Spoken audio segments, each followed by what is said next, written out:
विश्वास cooperative बँकेची स्थापना ही 25 मार्च 1997 रोजी झालेली आहे आणि म्हणूनच वेगवेगळ्या टेक्नॉलॉजीचा अवलंब करायचा ज्यावेळेस आम्ही निर्णय घेतला त्यावेळेस त्यातली सगळ्यात महत्त्वाची आजची जी गरज आहे की जिथे अगदी साध्या एका भाजीवाल्यापासून ते मोठ्या मोठ्या स्टोर्समध्ये मॉलमध्ये सुद्धा जे वापरलं जातं ते माध्यम म्हणजे QR कोड.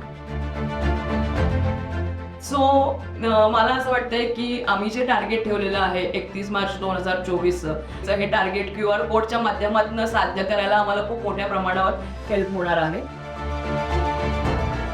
त्या अनुषंगाने आम्ही गेले 4 महिन्यापासून OneStack या कंपनीमार्फत QR कोडची सुविधा कस्टमरना उपलब्ध करून दिलेली आहे. या ॲप्लिकेशनमध्ये एक सगळ्यात महत्त्वाचं म्हणजे मराठी लँग्वेज असल्या कारणास्तव आमचे जे कस्टमर आहेत जे भाजीवाले आहेत, किराणा दुकानवाले आहेत किंवा रिक्षावाले आहेत यांनासुद्धा त्या ॲप्लिकेशनचा फायदा झालेला आहे. माझं शॉप आहे एकविरा सुपर मार्केट. मला विश्वास बँकेमध्ये माझं जवळपास 12 वर्षापासून अकाउंट आहे. त्यांचे आता ऑनलाईन फॅसिलिटी पण अवेलेबल झालेली आहे. या QR कोड बरोबरच त्यांच्याकडे मोबाईल ॲप आहे. त्याच्यातनं आपण digital payment accept payment mobile recharge वगैरे पण करू शकतो. त्याच्यात आपले सगळे ट्रान्झॅक्शनसुद्धा व्यवस्थित दिसतात. Talking about the OneStack app feature, they can check into their history of transactions. There is no limitations. Also, they can download it for their future references. We have got BBPS integrated, which is an additional feature through which they can do any sort of payments, etc., whichever is getting integrated with BBPS. Just QR code चालू केलं 3-4 महिन्यापासून. तर याचे 2 फायदे आहे. एक व्हॉट्सअपवर message येतो आणि टेक्स्ट मेसेज पण येतो. प्लस ॲप्लिकेशन डाउनलोड केलं आहे त्यावर सगळं डिटेल्स कळतात, आपला बॅलन्स कळतो. तर विश्वास बँकेमुळे मी आज इथे उभा आहे. किंवा माझ्या शॉपची किंमत कमीत कमी विश्वास बँकेने लोन दिल्यानंतर आज 10 पटींनी वाढली. आता गेल्या 1 महिन्याभरापूर्वीच आम्हाला QR ही फॅसिलिटी पण उपलब्ध करून दिलेली आहे. QRचा साऊंड बॉक्स पण आहे. कस्टमरला पेमेंट द्यायला आणि आम्हाला कस्टमरकडून रिसीव्ह करायला खूप इझिली जात आहे. We have got our voice notification enabled mobile app, which you get a service within your soundbox also. If a customer wants to go for a soundbox, they can go for soundbox. If not, then they can opt for this mobile app with the sound notification, wherein such features can voice out whatever the transaction they are receiving. आपके bank खाते में 100 रुपये प्राप्त हुए.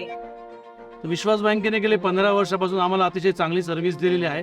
आता नवीनच त्यांनी QR code आणि QR कोडचा साऊंड बॉक्स नवीन केलेला आहे. या QR कोडमुळे आम्हाला जे वेगवेगळे ट्रान्झॅक्शन करायला खूप सोपे जात आहे. गेल्या 4 ते 4.5 वर्षापासून आम्ही विश्वास बँकेचे कस्टमर आहे. तर बँकेकडून आपल्याला 4-6 महिन्याआधी QR मिळाला. QR म्हणजे साऊंड बॉक्स मिळाला. तर त्याच्यावरती आपल्याला एकदम व्यवस्थित पेमेंट मिळतं आणि पेमेंटला डिलेसुद्धा होत नाही. त्याच्यामुळे आमचं काम खूप सोपं झालं. विश्वास बँकेने गेले 4 महिन्यापासून हा उपक्रम सुरू केला आणि असं लक्षात आलं की जवळपास 2 कोटी रुपयांनी आमचं कासा डिपॉझिटमध्ये केवळ 4 महिन्यामध्ये वाढ झालेली आहे. मला असं वाटतं की येत्या मार्चपर्यंत ती आमची 10 कोटीपर्यंत जायला हरकत नाही असं आमचं स्वतःचं प्लॅनिंग आहे. आणि ऑफकोर्स पुढच्या वर्षी हे 20 ते 25 कोटीपर्यंत जाईल याच्यासाठी आम्ही सुद्धा प्रयत्न करत आहोत. OneStack सोल्युशनचं आता आम्ही घेतले QR कोडसाठी. त्याचा एक डॅशबोर्ड आहे. या डॅशबोर्डमध्ये मला व्हेरियस टाईप्स ऑफ ट्रान्झॅक्शन जे झाली आहे त्याचे रिअल टाईममध्ये रिफ्लेक्शन दिसत आहे. काही इश्यू असेल तर यामध्येच तिकिटिंग सिस्टीम असते. जर कस्टमरचा काही डिस्प्यूट वगैरे असेल तर इथेच तिकीट रेज करून विथ मिनिमम टॅक टाईममध्येच रिझोल्युशन मिळतं आणि आम्हाला कस्टमरलाही तसं सपोर्ट देता येतो. आणि आता ही QR कोडची फॅसिलिटी घेतल्यानंतर साधारण 19 ते 20% या ट्रान्झॅक्शनमध्ये वाढ झालेली आहे. QR कोड प्रोव्हाइड केल्यामुळे आमचा कस्टमर बेस हा फार वाढलेला आहे. त्यामुळे आम्ही OneStackचे खूप खूप आभार.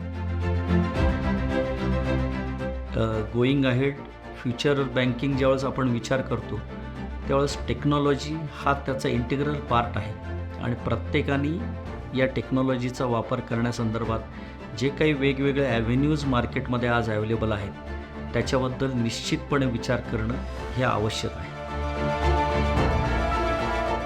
भारत हा 3ऱ्या किंवा 4थ्या क्रमांकाची सर्वात मोठी आर्थिक महासत्ता होणार आहे. आणि त्यामुळे अशा सगळ्या याच्यामध्ये डिजिटल सर्व्हिसेस देणाऱ्या ह्या ज्या काही कंपन्या आहेत यांचं योगदान खूप मोठं आहे असं म्हटलं तर वावगं ठरू नये.